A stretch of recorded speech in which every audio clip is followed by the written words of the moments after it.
Welcome! If you want to get live fluid wallpaper on your XIAOMI Mi 10T, at the first you have to move for the Play Store, tap on the search bar and type Magic Fluids. And we have to get this application from Mad Scientist, so let's install.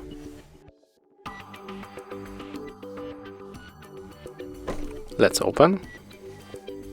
Click right here and tap on the settings.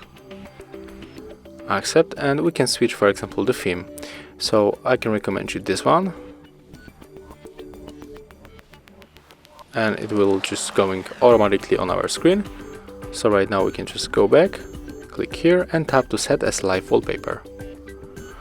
Okay, we have to set it up one more time. Of course, there's the default. It also looks very cool, but I prefer this one. So click, then just go back, and it's right here. So click to set wallpaper. We can apply on the both, and when we go back, you can see this wallpaper on our screen.